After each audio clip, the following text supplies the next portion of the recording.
What if I told you that during the Cold War, there was a secret operation in Mexico City to create anti-communist propaganda cartoons by the U.S. government?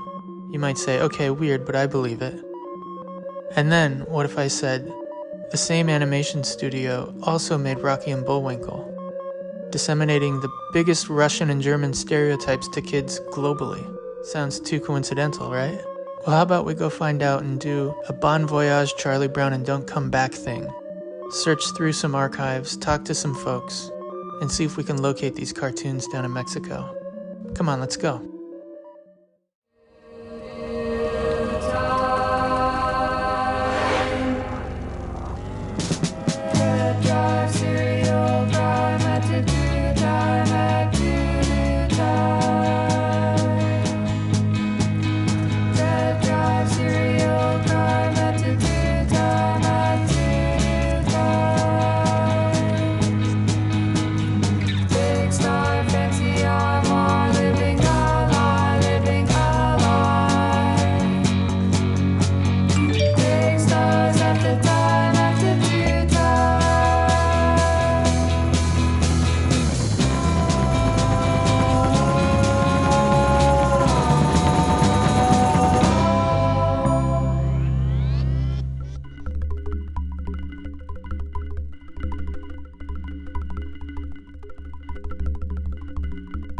No. No.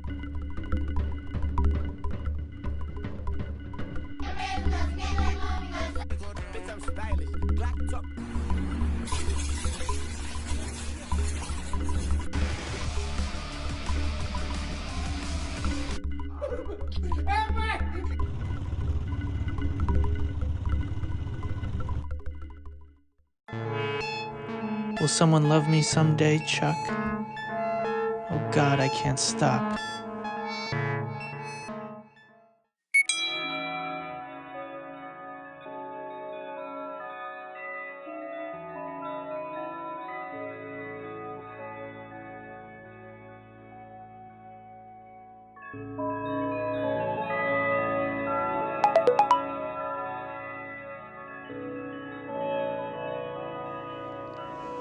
Hola, ¿cómo te llamas? Clara, ¿y tú? John. Where are you going? Not sure. Me neither. I feel so free. You're free with American dollars, but have some perspective. Okay, yeah, you're right. I'm so free.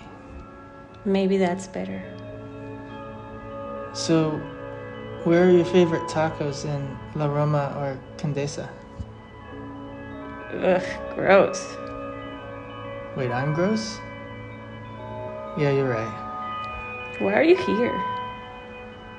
To visit the Filmoteca and Cineteca. It sounds interesting. Why? It's a long story. Let's race.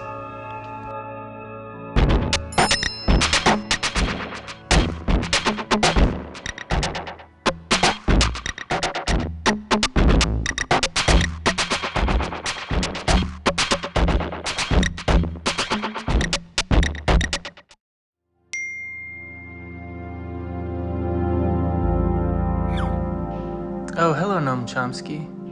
It's funny to run into you because as I was walking, I was thinking about corporate campuses, blurring lines between work and personal life. But now things have gone the other way since we've zoomed the workplace into our homes.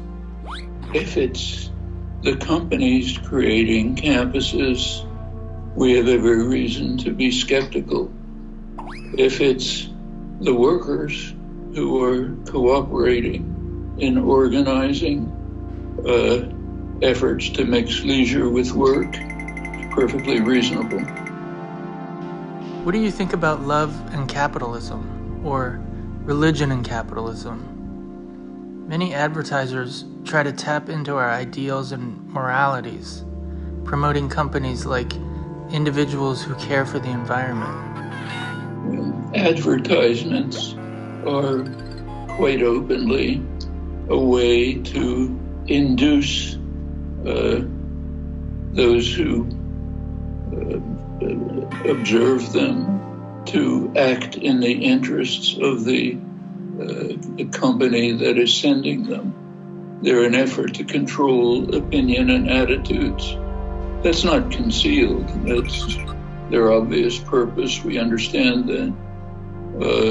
So therefore, we disregard what they claim to be doing, and we ask what they are in fact doing. So take caring for the environment, caring for consumers. The advertisers have no concern for consumers except to get them to buy the product. They have no concern for the environment. Basically, that's what advertising is about. Advertising is not a social service. It's an effort to induce purchasing, open, undisguised. So what about the environment? Well, we could look at concrete cases. For example, an interesting case was at the last conference, international conference on the environment, the Glasgow conference last October.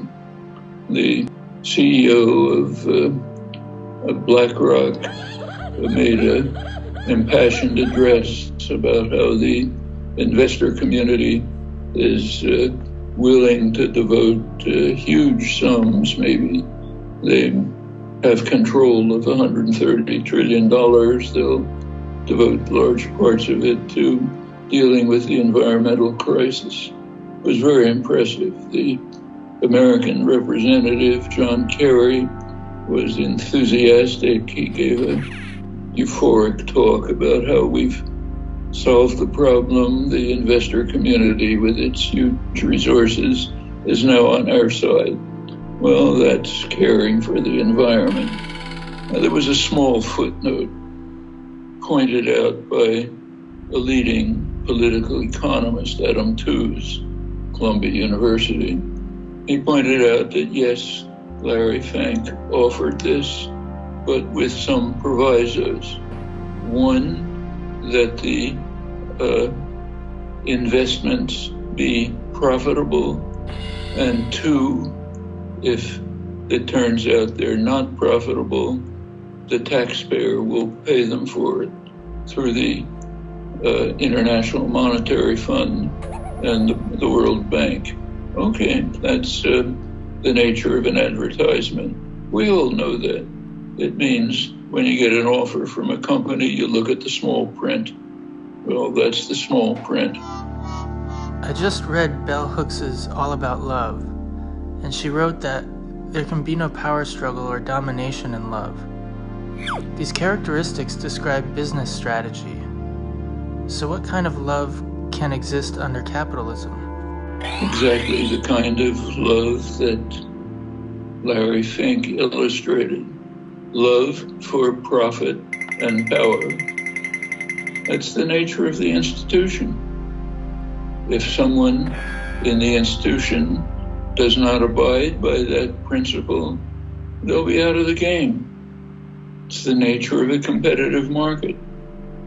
Suppose a Ford Motor Company decides that it's interested in, not in profit, but in benefiting consumers and future generations by not concentrating on profit, but rather producing,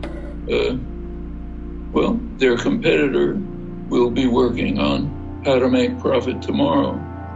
Ford Motor Company won't be in business at the time when these investments come to fruition. I know you didn't ask, but I'm down here visiting film archives in search of 12 propaganda cartoons made during the Cold War in Mexico City under the codename Project Pedro. Yes, you heard me.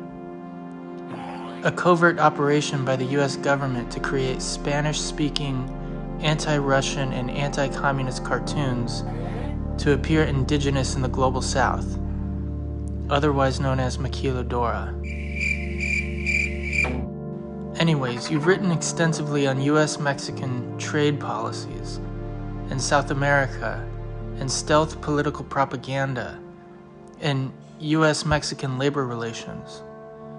What do you think about NAFTA so many years later, or the USMCA? My thoughts now are about the same as what I wrote in 1994, when the executive version of NAFTA, Clinton's version, was rammed through virtually without discussion, without even informing the labor movement, as was required by U.S. trade law. I think they were informed about 24 hours before the executive version was passed by Congress. They did write a response. The Labor Advisory Committee wrote a critique pointing out that this version of NAFTA will lead to a low-growth, low-wage economy. And what they offered in response was a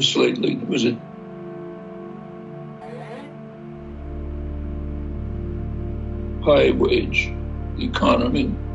Their proposal was, of course, disregarded, never being reported.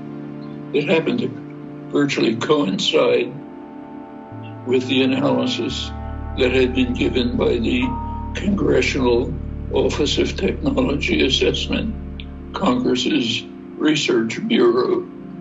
Since dismantled, Congress doesn't want the information. Well, that was all thrown out. We now have experience, and what was predicted is exactly what happened. It led to low-wage, highly exploited, high-profit labor in Mexico, a loss of many American jobs, mostly union jobs. Further effect of NAFTA, which I should have but hadn't anticipated at the time, was that it proved to be a very effective weapon against labor organizing in the United States.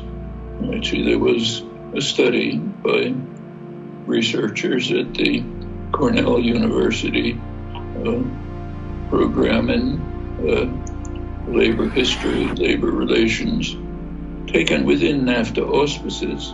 Studies showed that about a very high percentage, I think maybe 50%, of organizing efforts in the United States were disrupted and undermined by employer threats that if people tried to organize the union, they'd shift the operation to Mexico. They weren't really intending to do that, but the threat was sufficient to undermine organizing. Those threats are illegal, but under Clinton, labor law was not enforced. So if you have a criminal state, doesn't matter if actions are illegal. So in fact, not only did it undermine jobs in the United States, especially union jobs, but also led to a heavily exploited maquila economy in Mexico, pretty much as anticipated.